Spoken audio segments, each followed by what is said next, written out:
Welcome to the Architecture Film Festival Rotterdam 2013. We're going to talk about two short films, two completely different films with two young filmmakers.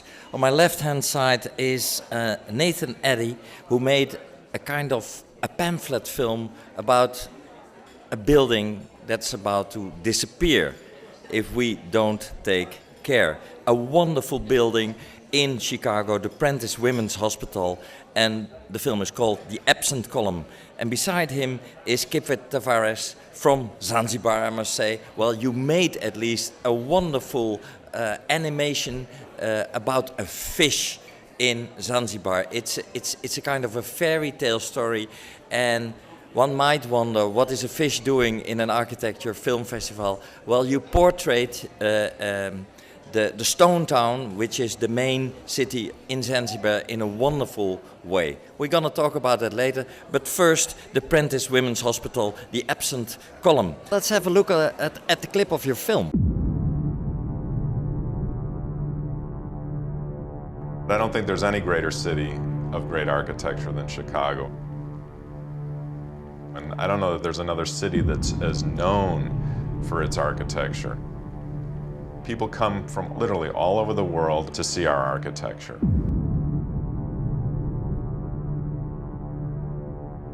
We created modern architecture, first with the skyscrapers, and certainly with the post-war boom that went on, primarily led by Mies van der Rohe and others, including Bertrand Goldberg.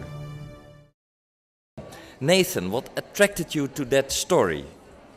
I had lived in Chicago for 4 years, going to school there, and knew the building very well. And the architect who designed it, Bertrand Goldberg, is responsible for one of Chicago and modern architecture's most iconic buildings, which is Marina City, downtown on the river. And I was sitting in my apartment in Berlin when I started learning that Prentice was going to be demolished over the wishes of the local and architectural preservation community. And I got really annoyed with myself for not really doing anything more than saying, oh, that's too bad.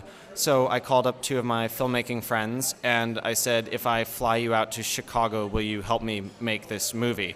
And they said yes. So I said, oh, now we have to do it. So, and that was it. Yeah. Right, but you have a background as a filmmaker. No, this is my first film. I've never made a film before. So what attracted you to that building? Because when it was built, people said, what a strange building. It's a kind of that brutalist architecture, but it has wonderful constructive background. Sure, absolutely. I mean, when they built the Eiffel Tower, the Parisians were appalled. Yeah. And so I think that for a lot of people in modern times, we occupy the same sort of theoretical thinking, which is that's new, that's different. Oh, that's ugly. It's made out of industrial materials. I'll be the first one to say it. It's not an easy building to love, but it's important, and it's one of those things where, 40 years down the road, are people of my generation going to think, what the hell were we thinking? Yeah, I think so. Yeah, it's a sign of the time, and in that sense, the building is a kind of a time machine. And if you tear down those kind of buildings, in due time you will say, what have we done? We lose contact with our history. I think that's very important. So you became an activist.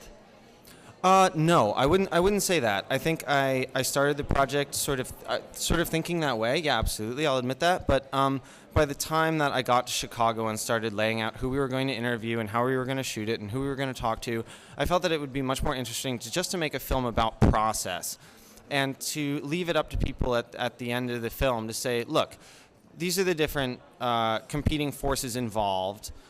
This is the story of the building. This is why it's significant from a sort of historical point of view. What do we want to do? Who determines the future of the past? It was a very simple question, and in 8 minutes you can answer a very simple question. Yes, but it's a complicated question as well, I would say, because you must make people aware of their built environment.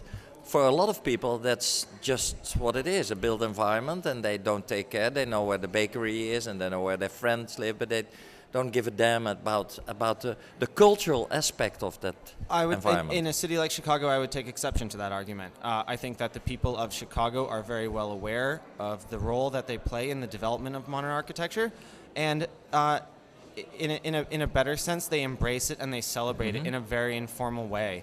You can talk to taxi drivers and you say, I want to go to the Marquette building. They know where that is, because it's part of the city's culture and it's part of the city's fabric, and that's something that, having lived in Chicago, I became very well aware of, and something that, regardless of what happened to Prentice, I wanted people to recognize it, and for people to recognize their environment, which in Chicago they already kind of do. Clearly not enough. But then again, film will help in that sense and can tell the story that's behind the building, which you did. Did you show the film already to the people in Chicago? No, and actually, disappointingly, the Chicago Film Festival was the only one that we applied to that we didn't get into. So it actually will play in Chicago in 2014 after we're done in New York, which happens on Tuesday, which I have to fly back for. And at that point, the building will be gone. It will be gone. Yeah, they lost. They lost. They lost. So it will be demolished. It's being demolished right now. It's being demolished right now. Yeah, well, I mean, it's Sunday, but yeah, around about 9 a.m. Central Time Monday morning, those jackhammers will start going again. So this is a document that only can prove this fantastic architecture, and we cannot visit it anymore. Yeah, this is it. This is a very sad story. Yeah, but it's beautifully shot, so you should really go see it. So in that sense, your film will help that our awareness that we have to take care of the things of beauty. Sure, and I mean, I don't think it's exactly a a Penn Station moment, in the battle for the preservation of architecturally significant buildings. But I think it's half a love letter and half a wake-up call to a city that I very dearly love. And why there was a need to demolish it? Because they could build another building where they could make more money out of? Yeah, money. I mean, that's usually it at the end of the day. Yeah, money, political momentum. Yeah, it turned out to be a bit of a farce at the end of it, but money, in a word, money. Well, it's a kind of very depressing story because I love that building very much. Well, let's move to a more happy story, a story of a fish, but it's a constructed story, of course. You made it up yourself. Tell me about, because it's a wonderful fairy tale-like animation of a fish in Zanzibar caught by accident by two boys, and well, then a lot of things are happening, and maybe it's good to have a look at a clip of your film, because then we see how beautifully made it is in the animation. Cool.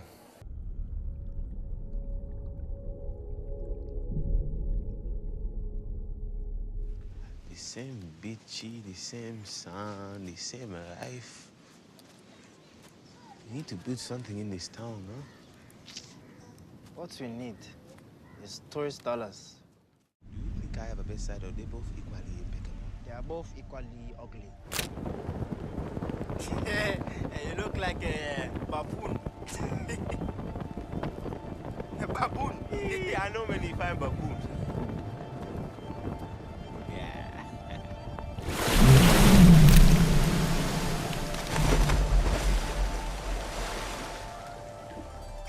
Yeah, Juma, did you take the photo? I did. Did you take the I photo? did. Juma, Look, did you take the I photo? got the picture. I got the picture. Look at it.